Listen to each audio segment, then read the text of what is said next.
دا د ډېر وخت خبره ده چې زندګي ډېره ساده او خلکو به په خپل مهنت گزاره کوله. په یو کلي کې دوه ملګري اوسېدل چې د یو نوم جمال او د بل نوم علي و. دوی دواړه د پیشې نه مزدوران خلک وو، خو په زړه ډېر صفا خلک وو. دوی د دولت او د وسایلو نه ډېر لرې. هره ورځ به دوی د خپل کور نه د مزدورۍ دپاره سحر وختي وتله. ټوله ورځ به دوی دواړو په پټو کې کار کوو، او چې کله به ستړي شو نو د یو ونې لاندې به سوري ته کېناستل او په شریکه به روټۍ خوړله. د دوی په دوستۍ کې خلوص او وفا وه، خو وخت همیشه یو شانتي نه پاتې کېږي. یوه ورځ داسې راغله چې د دې دواړو په منځ کې ډېره غټه جګړه وشوه او خبره دونه اوږده شوه چې دوی په قاضي پسې لاړل. د دوی ورانی چې په څه وجه راغلی و، نو دوی یو ځای مزدوري کړې وه او کمې پیسې چې ورته میلاو شوې وې نو په هغې باندې جګړه وه. یو وی چې دا پیسې زما دي او بل وی چې دا زما دي. یو به وی چې ډېره مزدوري ما کړې ده او بیا به دې بل وی چې ډېره مزدوري ما کړې ده. دوی دواړو په یو بل الزامونه لګول او دواړه قسم کولو ته تیار وو.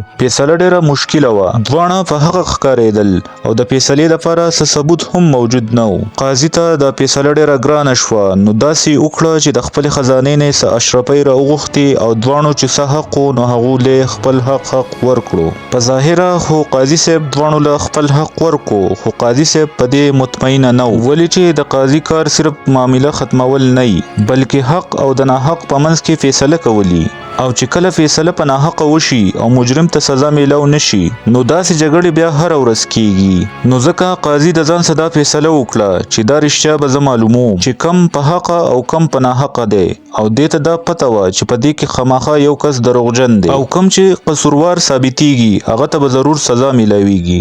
دغسې ورځې تېرېدې چې قاضي صاحب په خپل دربار کې ناست او جمال ډېر په غوسه سره راغلی او جمال قاضي صاحب ته وایي چې قاضي صاحب ما علي له 10 اشرفۍ ورکړې وې چې زه ترې اوس غواړم او هغه اړو نوم نه اخلي. نو قاضي صاحب فوراً علي راوغوښتو چې ته ولې د جمال پیسې نه ورکې. نو هغه بالکل الټه دعوه وکړه چې قاضي صاحب دا زما خبره په ما الټه راوړئ، دته زما 10 اشرفۍ دي او مال یې نه راکوي. او دا ورته هم ووی چې قاضي صاحب دا چالاکي کوي. نو د بل طرف نه ورته جمال هم ووی چې قاضي صاحب دا څنګه دروغ وایي، 10 اشرفۍ زما نه اخیستې وي او اوس الټه ما یادوي. قاضي صاحب حیران او پریشان شو چې دا فیصله خو دغه مخکیني نه هم ګرانه شوه او دوی دواړه په خپله خبره کلک ولاړو او د یو بل د غلطولو کوشش یې کوو. په دې ویره دواړو ته پیسې پوره رسول نه وو، بلکې په دې کې د قرض معامله وه. قاضي بار بار سوچ کولو چې آخر کم یو دروغ وایي او معلوم یې څنګه کړم.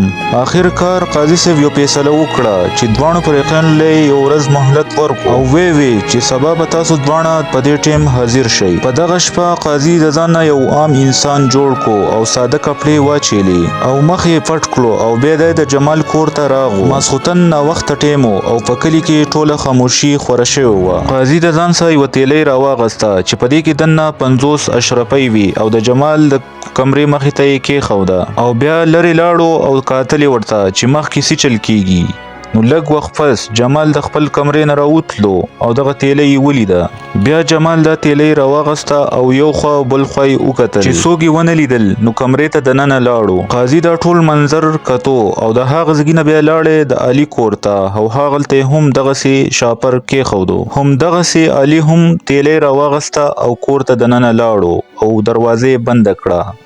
نو قاضي بله لار اختیار کړه. د شپې ډېر ناوخته و او یخه هوا چلیدله او ډېر یخ و. قاضي د علي کور ته راغلو او دروازې ورته وواله او اواز یې ورته وکړو چې یو وروره ډېر ناوخته دی او د ما د سر د پټولو ځای نشته او باران را روان دی، ته ماله د یوې شپې دپاره زیره کولی شې. علي قاضي ته ډېر په غور سره کتل خو قاضي ونه پیژندو ځکه چې قاضي خپله حلیه بالکل چینج کړې وه او بیا یې دننه راوستو او دا یې ورته ووی چې راځه ستا په شان د مسافرو دپاره زما هر ټیم دروازه کولاو ده. د علي د خټو ګټو نه کور جوړ خو ډېر پر سکونه و. علي د قاضي نه د حال احوال تپوس وکړو او بیا چې څه تیار وو هغې وله راوړل. دوی دواړو چې روټۍ وخوړه نو قاضي په خپلو جبونو لاس وهل چې یا الله دا زما څه وشو.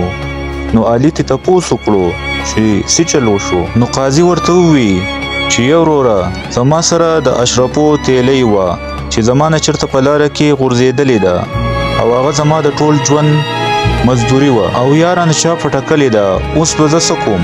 علي ورته ووی چې ما یوه تیلۍ مینتلې ده خو دا راته ووایه چې په هغې کې څو اشرفۍ دي. نو قاضي ورته ووی چې په هغې کې 50 اشرفۍ دي. علي پاڅېدو او تیلی یې کولاو کړه. اشرفۍ چې وشمارلې نو 50 اشرفۍ وي. نو بغیر څه سواله یې قاضي ته حواله کړې. قاضي د علي د مهمان نوازۍ نه او د ایماندارۍ نه ډېر متاثره شو او وی ورته چې بچې ستا په شان خلک په دنیا کې ډېر کم میلاویږي. او علي په خاموشۍ سره د هغې خبرې اورېدلې او بیا قاضي دعا وکړه او روان شو. نو علي ورته ووی چې یو وروره دا خو ډېر ناوخته دی او باران را روان دی، ته چېرته ځې؟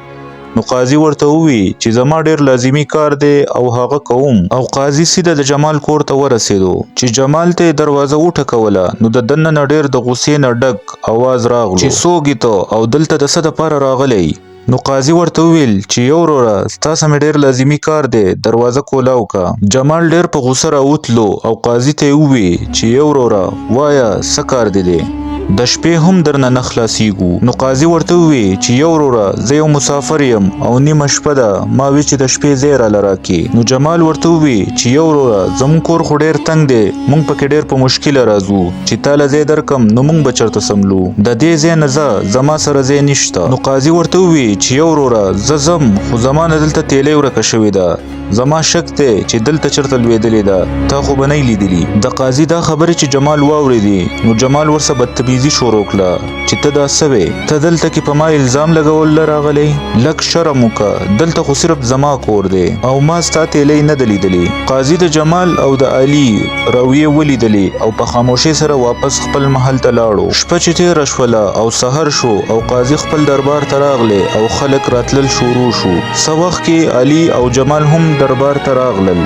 علي او جمال چې قاضي ته مخامخ کېناستل نو قاضي ورته ووی چې ما ته پته لګېدلې ده چې دروغ څوک دي او رښتیا څوک وایي. که اوس هم څوک خپله غلطي مني نو د هغه سره به د نرمۍ معامله کېږي. نو په دې خبره ورته جمال ووی چې قاضي صاحب زه ستا په مخکینۍ فیصله هم خوشحاله یم او اوس چې ما څه ویلي دي نو زه اوس هم په هغې ولاړ یم. او ویې ورته چې ما ته دې انصاف میلاو شي. قاضي صاحب علي ته وکتل نو علي ورته ووی چې قاضي صاحب تاسو ته اختیار دی چې څنګه فیصله کوئ، فیصله به ته کې چې څوک په حق دی او څوک په ناحقه. قاضي صاحب جمال ته وکتل او په نرمۍ سره ورته ووی چې جماله دا څه قصه ده، زه نه اوس هم په نرمۍ سره تپوس کوم. خو جمال په خپله خبره کلک ولاړو او قاضي ته یې وویل چې قاضي صاحب ما د علي نه روپۍ نه دي اغوستي. قاضي ته خو د هر څه پته لګېدلې وه. بیا قاضي هر څه ظاهر کړل کوم چې هغه د شپې لیدلي وو.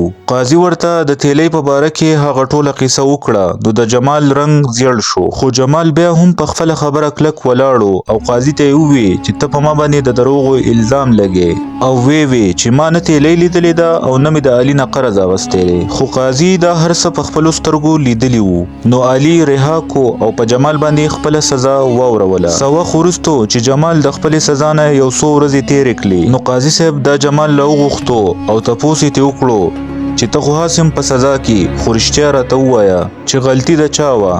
نو جمال ډېر په شرمندګۍ سره ووی چې قاضي صاحب غلطي زما وه، ما د علي نه قرض اغوستی و او د شپې هغه تیلی هم ما اغوستې وه او زه په خپلو دروغو ویلو ډېر شرمنده یم. دا دونه تحقیق قاضي صاحب د بل مطلب دپاره کول، ولې چې د قاضي خاص مشیر کوم به چې د قاضي هر راز ساتلو. څه وخت مخکې هغه مړ شوی و. قاضي داسې ایمانداره سړی لټولو. کله چې د پوره تحقیق نه پس قاضي صاحب ته دا پته ولګېده چې علي یو رښتونی او باکرداره انسان دی. نو قاضي د ځان سره علي یو مشیر خاص مقرر کو او ښه ډېره تنخواه یې وله ولګوله او د رهایش ځای وله هم ورکړو. دا هر څه هغه ته د خپلې ایماندارۍ او د صبر د وجې میلاو شو. ملګرو که کهاني مو خوښه شوې وي نو یو لایک ضرور ورکړئ. د الله په امان.